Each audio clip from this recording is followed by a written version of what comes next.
at the same time, it seems like from what you're saying that there's also a time component piece in there where it's very crucial to allow yourself not to only learn a new skill or learn something new, but also to allow that change to happen. Like it doesn't happen overnight right away. No, it's not a magic wand. It brings back the one piece of the definition of the coaching, which is that it's a process. Yes. That it's not a magic wand that coaching is. It's not something it isn't. that we have in our arsenal that we can just say magic and magic happens. No, it's not, and it's certainly not something that we as coaches are able to wave at our clients and it happens. So it's not like we can just show them the content and show them the process and say go away and do it. It is the action that's involved in the coaching that actually makes that happen.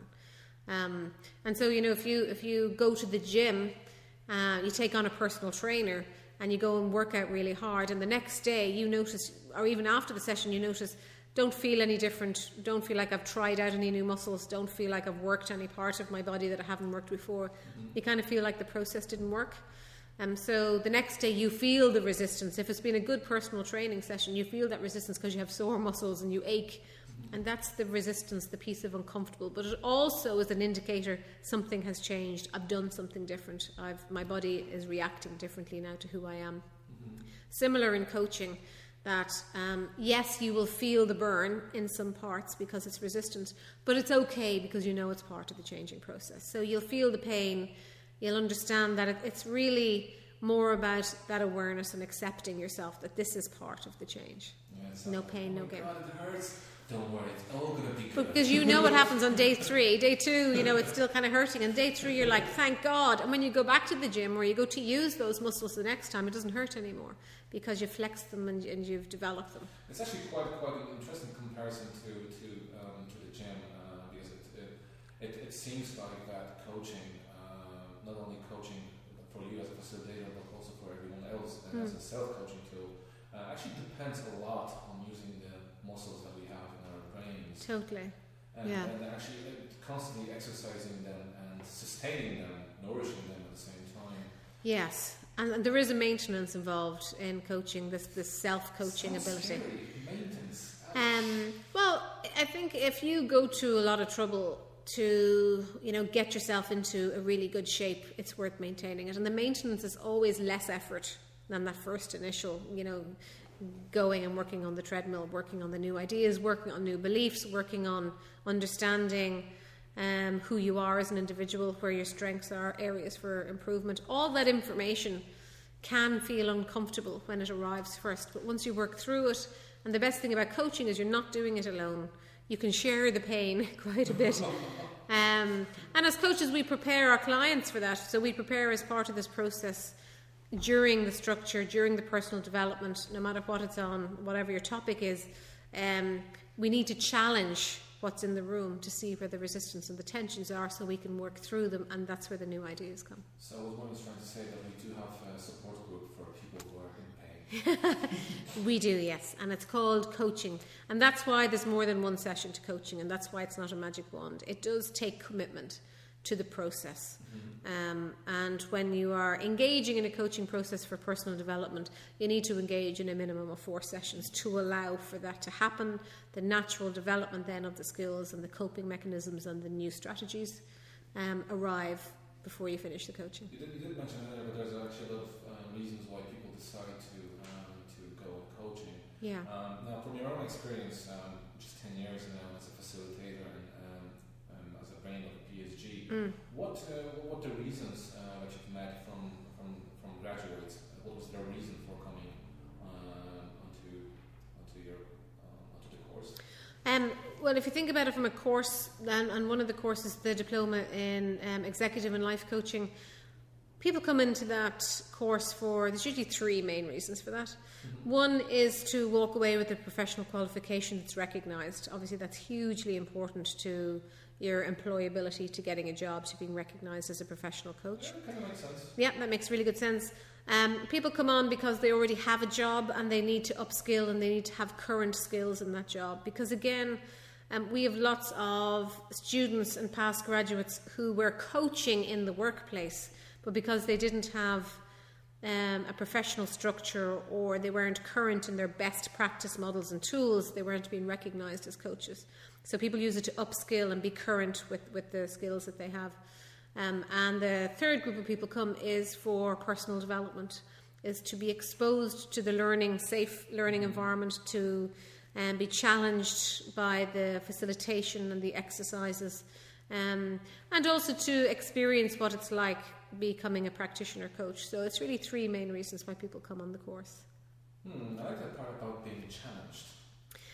Yes. Well, can you actually be more specific? What does it mean exactly? Well, it goes back to what we talked about in one of the other parts where we talked about the essence of coaching is to walk away with something new. In order to arrive at that new, you need to challenge the reality you're in. So what are your beliefs and what are you good at? And in essence, sometimes it's nearly a reassessing of who you are. Some people really sell themselves short. So they're challenged to actually be able to say, you know what, based on the evidence in front of me, I am actually good at this. I can't go around anymore saying that I'm rubbish at this and I'm no good and I'll never be good at maths, or I'll never be good at learning, or I can never go in a course. The reality is, and the challenge is for them to deal with what's the evidence that's put in front of them. What came into my mind is that for any other people out there, if your reality sucks and you want to change it, just give us a call. Yeah. Come and get our version of reality. It's always a more positive one. It's probably better than yours. It probably is. And again, what we can't do is we can't make it up. We can't offer you facts about yourself that aren't true. But what we can do is we can reveal those facts to you. That maybe you have a blind spot around where your strengths are. And we can absolutely, and coaching is great at revealing those blind spots. And then you're working with a full set of information when you're setting your goals. Maybe your blind spot is that you need more work. Sometimes people come to coaching for interviews. They're going for a job. They can't understand why they didn't get the job. And they've been to, 5, 6, 7 interviews. And coaching reveals that blind spot, that maybe the language that they're choosing to use is very negative, or all they keep talking about is the last job and how much they hated their boss. So, yeah, come and get a reality check with regards to the full picture. It's a very holistic view. It's the whole person that we look at, and then you've got real evidence that you can use. I just imagine a person walking onto the interview saying, I would love to work with you because I hate my previous boss. Do you know people say that in interviews? They say, what's your main reason for coming to this interview? And they say, because I hate my boss and I would do anything to get away from him. So we kind of bring that to their attention. That may not be the best strategy. And if you hire me, you might actually save a life. Yes. And I don't know whose. Yeah. Yeah. So when you're saying about reality, if your reality is one that's not supporting you in your life, if it's not something that you're feeling good about, there may be more to you than just the piece that you're looking at. Is it actually safe to say that if you don't like your own reality, the coaching course will give you the tools and the knowledge that you needed in order to change it? Would it be safe to say? It will explore it in more real terms. Yeah, we haven't got the ability to change reality, but we can show more of it. Mm-hmm. Yeah, so we can look at it from different perspectives. We can look at it from a different viewpoint. We can take a strengths view on it. And it's like that old story that we talk about in the course, where 8 out of 10 cats prefer a particular type of food. Your reality may be focused on the 2 that don't. And what we can do is we can allow you see, actually there's 8 that do. So maybe it's a shift in perspective of the reality as opposed to changing. And glass half full, half empty. So we can't change the reality, but we can facilitate you looking at it from a different perspective that may support you better. That's great.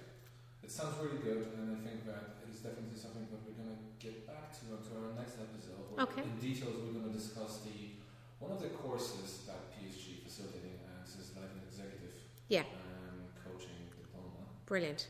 Which is apparently is quite popular, and it's actually getting a lot of feedback. It is. Well, it's been running long enough now to have success in not just the content but in the referrals. We get a lot of word of mouth. We got a lot of people talking about it. We get asked to do it in businesses. We do public courses, so it's worth talking about. I agree. Nice. We're not afraid to talk about it, but we're good. No, we can stand over it. So that will be it. That will be it for today's episode. Thank you again, Maureen, for being My with pleasure. me. And please stay tuned for another PSG cast episode. And until then, stay sharp and be happy.